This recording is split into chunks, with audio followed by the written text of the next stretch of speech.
With huge games in London at the weekend because Crystal Palace take on Manchester United, with the Eagles looking to strengthen their push for a potential European place, while United will be eager to put that Everton performance behind them and return to winning ways.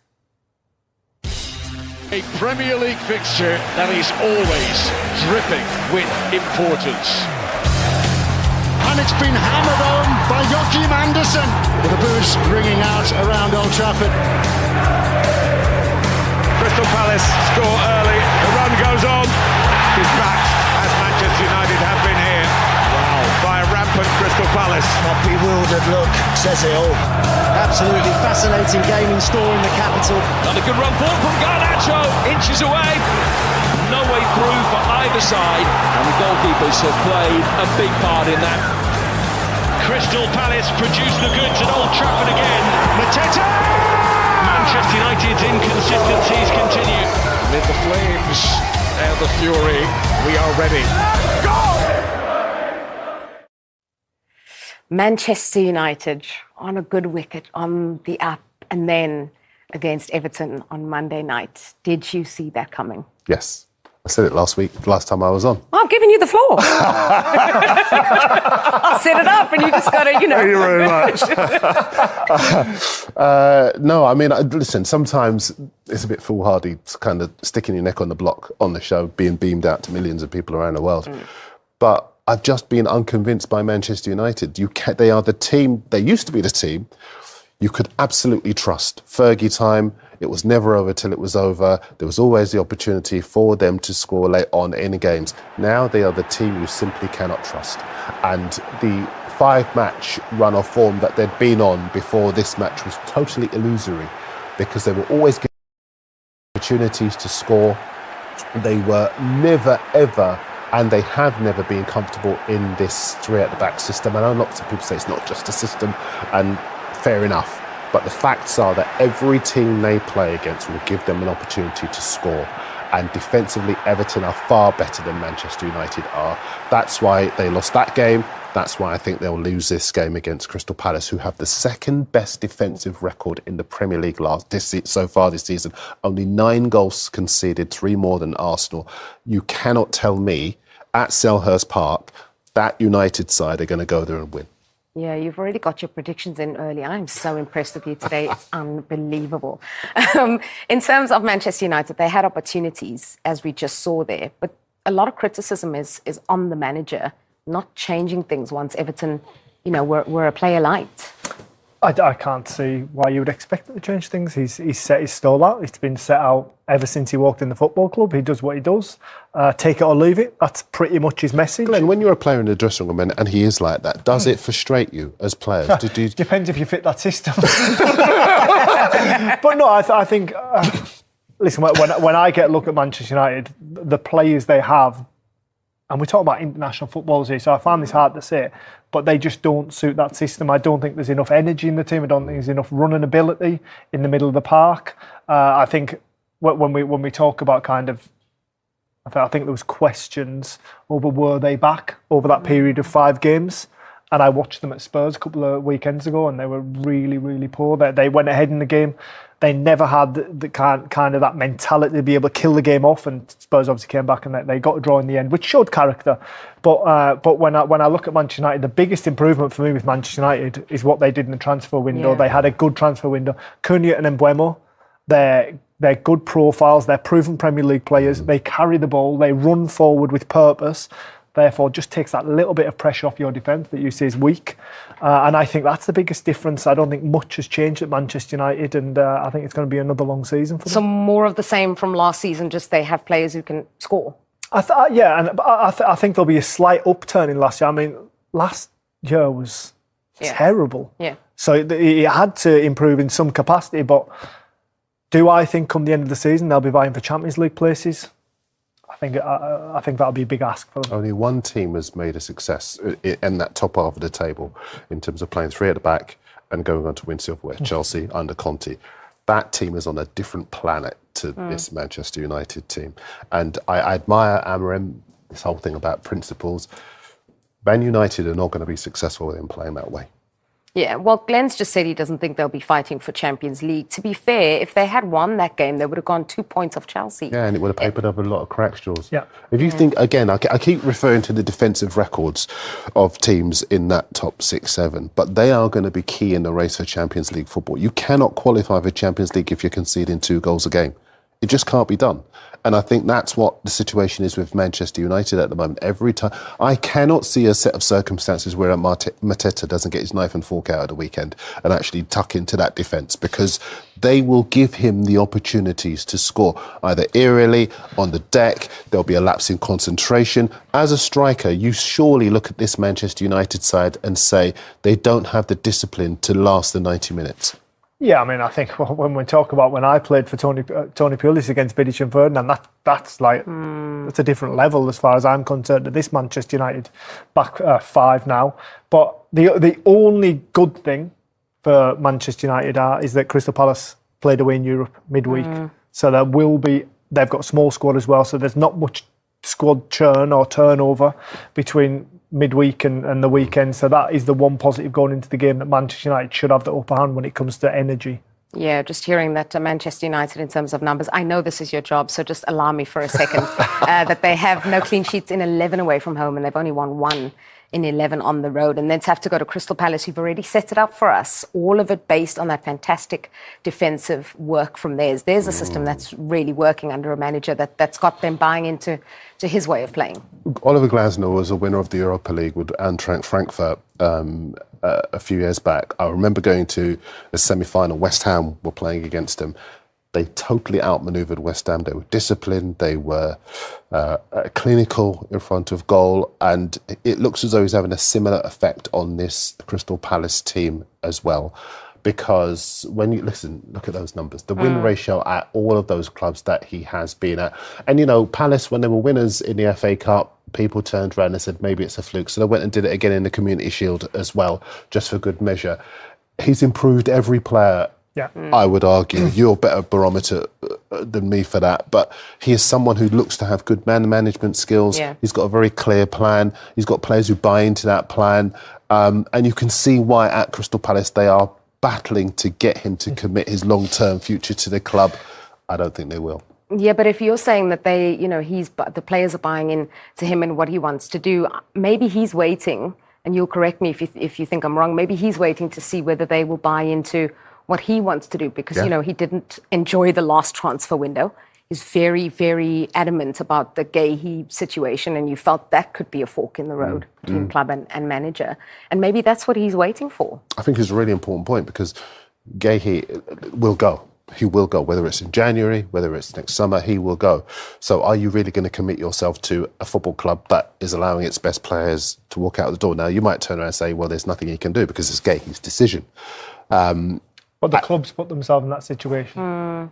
That I agree. And listen, you've signed contracts at clubs. I would imagine there are things that you signing would have been contingent on. So you would know maybe what his thought process, relatively speaking, would be. I think it's a really, really tough situation for Crystal Palace and Steve Parish to be in. Because he's an elite manager. He's proved that over and over again. I think there will be a slight kind of side to Oliver that wants a big club, a really big club, and so wherever that may be in Europe. And he obviously wants to kind of progress his own career personally. He's proven himself at Crystal Palace. He's proven himself in the Premier League, in the Bundesliga. What's next for him? Is he going to be backed? I probably think that Crystal Palace will struggle to match his ambition, especially when you take into consideration that Elise is left on his watch, that Eze is left on his watch, Mark Gay is going to leave on his watch. So ultimately, they are a selling club, and when you're a manager like him, you want to win as many things as you can. I think he could manage Manchester United easily and improve them immeasurably. I think he could manage a Tottenham and improve them immeasurably. I think there are a number of clubs across Europe. I don't think Liverpool need a new manager. Very nice try. Very nice try there, Glenn. Very nice try. Well, why don't we get to Oliver Glasner, because he was asked whether he would look to strengthen his squad in the January transfer window. I think we need to. Ismaila also will leave us. So he's the only player who makes runs in behind from our taste, the profile. Yeah. So maybe, I think we just have to have this profile again, because also the other players on the bench, they are a different profile, and we need players to stretch the defense, and I hope that we will get it done. AFCON, plenty of players. Manchester United losing 3 as well. So a big talking point across the Premier League. I want to talk about replacements, though, because they did, as you mentioned, lose Eze. And they are counting on Yeremy Pino to kind of fill that role, to play that role. I know he scored against Wolves. What have you made so far? I think he's done quite well, in all honesty. I watched his first couple of games in the Premier League and he struggled to adapt to it. But I think since then, he's starting to find his feet. I mean, we can see this is early on in his tenure, just that missed opportunity, not quite getting there at the right times. It's right against Brighton here. Do you know what? I don't think we take into consideration how hard it is to adapt to this league. It is the fastest, most physically dominating league in Europe, week in, week out. And I think the signs from him, that's quite a big sign, that one there, that he is starting to settle into the Premier League. And listen, ultimately when he came in, he had Eze's boots to fill, and they're big boots to fill. And at the moment, that concoction between Mateta, Sarr and him, it's still working in some capacity. So for me, he's doing well. Yeah, let's talk a little bit more about Mateta, because you can tell us more about what it's like to work under a manager who suddenly got you scoring, who suddenly, Mateta's a man transformed under him. It's well recorded and it's been talked about, but just tell us from the other side of it, from the player's perspective. Well, there's that trust and that belief, and Jean-Philippe will know now that he can go 4 or 5 games without scoring a goal, and the manager's going to have his back. It might take him out of the team, might take the pressure off him, but ultimately he knows he's going to get back in. And what does that do for you as a striker? It's everything. I mean, I think when you're at his level and kind of the way that he's got him scoring goals in the Premier League first and foremost, he's got him into the French side. He's built the whole side around him. The way that kind of, like I mentioned, that concoction between Sarr and beyond, Eze or Pino being that kind of creator, and then it's all set up for you. It's so nice to know that you've got high fullbacks that are going to cross for you. Everyone on that field is set out to create for you, and there's a belief throughout the squad that you're the man. Everyone looks to him to score goals, and more often than not he does, and that's where that trust and that relationship from all angles of the pitch has come from. Yeah, just looking at the bottom of your screen there, because it says that the Eagles have not won any Premier League match that has followed midweek UEFA Conference League match. That's what we talked about, the squad managing on both fronts. We're seeing it in a couple of other clubs in the Premier League so far this season. Looking at what's to come for them in all competitions, the next 9 games that they are to play, are they contenders for Champions League positions this season? What do you think, Darren? I think they would be justified in setting their store quite high, because I think outside of the top 3, there's a lot of inconsistency in teams beyond them. But if you look at this list, including Manchester United, I think they would feel capable. Maybe City would be the one, but even City this season have shown themselves to be inconsistent. It's still a new team bedding itself in under Guardiola. Arsenal obviously would be the only ones that think to themselves that could be quite tough, but all those others, I think they'd fancy their chances. Champions League for you? I think it's too much of an ask when you take into consideration their squad, the depth in their squad, and I think the fall off between your top players and then the lads on the bench, it's too vast for me. And I think the hardest part of the season is to come for Crystal Palace after Christmas, when you've gone deep into Europe, you've banked a lot of games, a lot of minutes. I think that's when the cracks. Do you think that they could maybe prove to him their ambition by going into in the market and saying, listen, mid-season, we see where you are, the proximity to the top 4, we're going to have a go? I mean, that is one way of trying to get him on the hook and trying to commit him to a deal. But listen, I think that Oliver Glasner probably rightly deserves an opportunity at a big club. But whether this is the right time for a big club, whether there's going to be a big club there for him, who knows? He might spend a little bit longer at Crystal Palace. He knows the environment. He's comfortable in the environment. He likes his squad.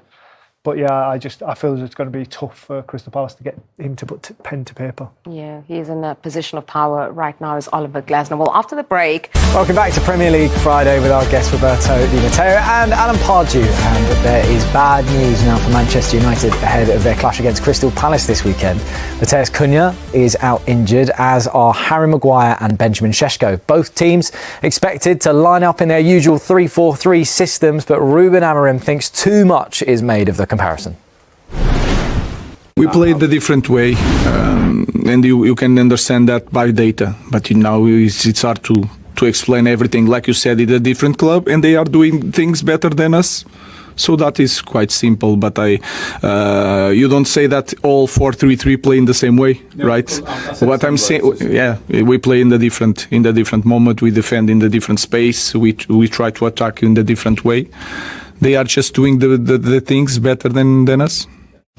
He's so good in press conferences, isn't he? He just knows exactly what to say. He's very, very, very good. He diffuses things. That's why he's good in the press. Yeah. A lot of managers kind of just absorb it and then react. He can manoeuvre the press room a little bit. Absolutely. I mean, on the point that he's talking about there, they play 3-4-3, yes, but they play different systems, within it. Do you think though that Glasner is just getting more out of the 3-4-3 than Amorim? Well, I can't speak highly enough of Glasner in terms of what he's done at Crystal Palace, because Crystal Palace traditionally are a 10th place team, in the Premier League, 10th, 12th. And that's really where they are. He's taken them above that. They won the Cup last year. His consistency of performance he gets out of individuals is unbelievable. But he does happen to have a good set of tools. The players he has are absolutely terrific in the positions he plays them. And that's the difference between Crystal Palace and Man United. They're really kind of nailed on their wing backs. They are definite wing backs. The three centre backs play as three centre backs should, and the midfield has a nice balance to it, with Walton pulling the strings. So, I would make Crystal Palace heavy favourites in this game, even though Manchester United are coming to town. Yeah, Roberto, looking back at the game against Everton, Man United fans were so frustrated with that. They felt that there was that stubbornness. Everton go 10 men down, you want to see a manager attack, right? Yeah, understandably so. I mean, if you're 11, we be 10 and you're playing at home as well. So, but I've watched Amorim's team many times when he was at Sporting, out in Portugal, and he went there, and I think he lost one game in 18 months or something like that. So he's a very good manager. He's very well prepared. He's got a deep knowledge of the game, and he's come to United and he hasn't really found his team yet. He keeps changing the personnel.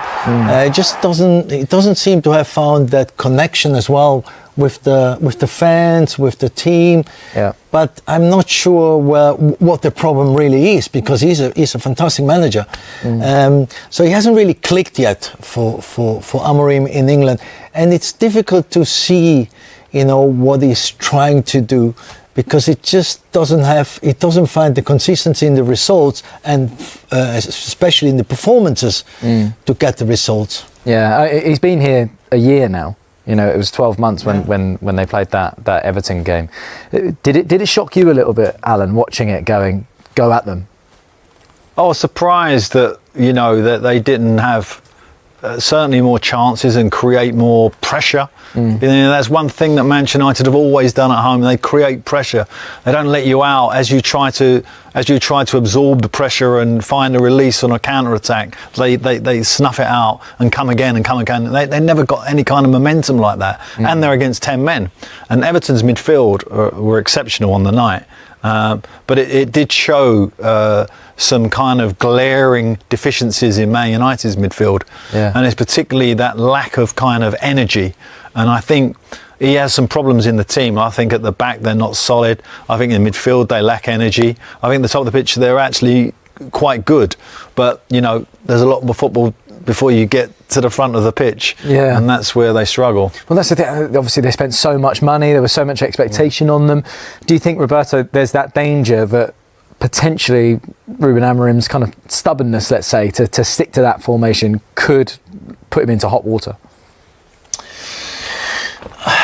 I don't think so, no, because I think the board or the the people that make the decision at Man United, they recruited him and they backed him up, and he's only been there, it's been there a year, but it's only a year. And if we look at, Arsenal is now top of the league, if we want to take that example, Arteta, the first 2-3 years, he really struggled to find the right players for the right system and so on and so on. So, it takes time. I know it's a cliche, but unfortunately that's what it is. You can't just think that overnight you're gonna resolve all the problems that you have, and by changing a manager. So I think they should stick with him. They should give him the time. I know it's a big club, and United supporters and fans all around the world, they expect more. The last game was not very good. I think we all agree on that. But in general, I think you can see that there is progress. I think you can see that they are going in the better direction, in the direction that the manager wants them to go. And the manager is stubborn. I don't think that's actually a negative aspect of a character of a manager, because he sticks to his guns. That's what I know. That's what I do best. And he's proven it in Portugal as well. And I like the honesty he has in the press conference. Sometimes you get criticized because you don't say enough, or you don't say the truth. He speaks the truth. He says exactly how it is, and I like that. He's very good in those press conferences, as we say. Well, look, we're approaching crunch time in Jean-Philippe Mateta's future now. His current deal has 18 months to run, and there have been no talks with Palace about a new one. Whatever happens with Mateta, his boss Oliver Glasner wants reinforcements up front. I think we need to. Ismaila also will leave us. He's the only player who makes runs in behind from our taste, the profile. So maybe I think we just have to have this profile again, because also the other players on the bench, they are a different profile, and we need players to stretch the defense, and I hope that we will get it done.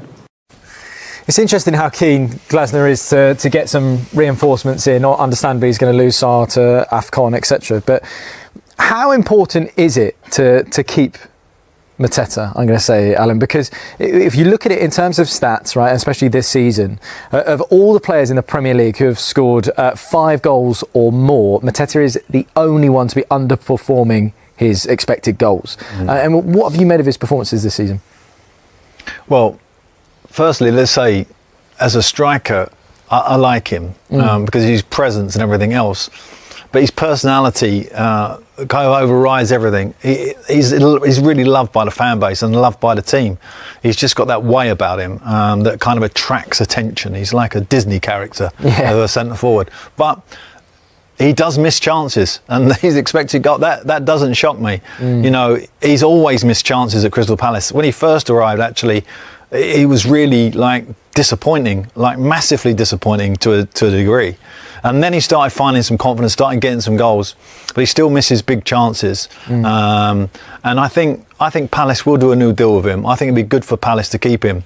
And I think it's good for him actually to stay where he is. I think he's performing very, very well there, and he's perfect for the way they play. He's such a huge presence that you can feed off him.